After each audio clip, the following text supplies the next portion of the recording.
எல்லாருக்கும் வணக்கம். எல்லோரும் எப்படி இருக்கீங்க?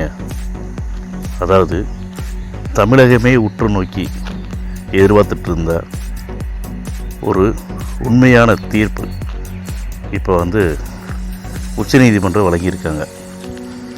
இந்த தீர்ப்பு தாவிக தொண்டர்கள் மட்டுமல்லாமல், தளபதி விஜய் அவர்களுடைய ரசிகர்கள் மட்டுமல்லாமல், பொதுமக்கள் அவங்க மட்டும் இல்லாமல், தளபதி விஜய் அவர்களுக்கு மிக சந்தோஷமான, விஜய் அவர்களுக்கு சரி, உங்களுக்கு சரி, எனக்கு சரி, எல்லாத்துக்குமே சேர்த்து ஒரு சந்தோஷமான ஒரு நிகழ்வை நான் பார்க்குறேன். அதாவது சந்தோஷம்னா துக்கத்திலையும் ஒரு சந்தோஷம்.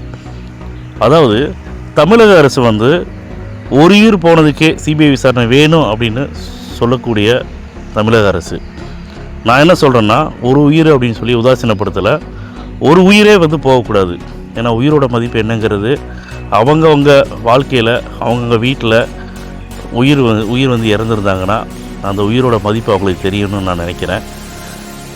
எவ்வளோ கோடியாக கொட்டி கொடுத்தா கூட சரி, எவ்வளோ கோடி ரூபா கொட்டி கொடுத்தாலும் சரி, ஒரு உயிருக்கு எத்தனை கோடி கொட்டினாலுமே ஈடாகாது.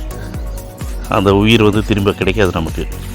அப்போ நான் எதுக்கு இதை சொல்கிறேன்னா, ஒரு உயிர் போனதுக்கு சிபிஐ விசாரணை வேணும்னு சொல்லக்கூடிய தமிழக அரசு 41 உயிர் இறந்துட்டாங்கள்ல, அவங்களோட எதிர்காலம் எல்லாமே போச்சு, உயிர் போயிடுச்சு.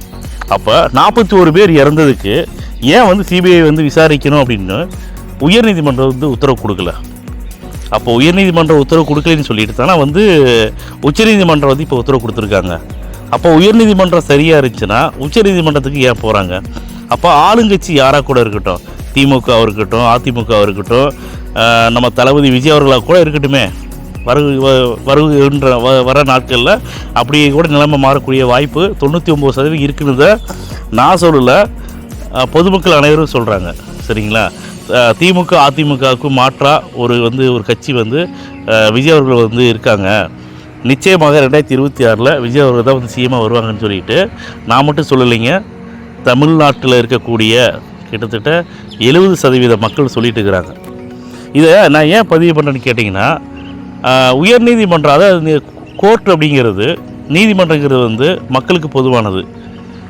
அதை சொல்கிறேன், ஆளுங்கட்சி யாராக கூட இருக்கட்டும், பொதுவான தீர்ப்பு வழங்குறத அவங்களுடைய வேலை, முக்கியமான வேலையை. கடவுள் நேரில் இறங்கி யாருக்கும் நல்லது பண்ணுறது இல்லைங்க, மனிதர்கள் மூலமாக தான் நல்லது பண்ணுறாங்க. இன்றைக்கி உச்சநீதிமன்றம் அளித்த தீர்ப்பு தாவேக தலைவர் விஜய் அவர்களுக்கு கிடைத்த முதல் வெற்றிங்க.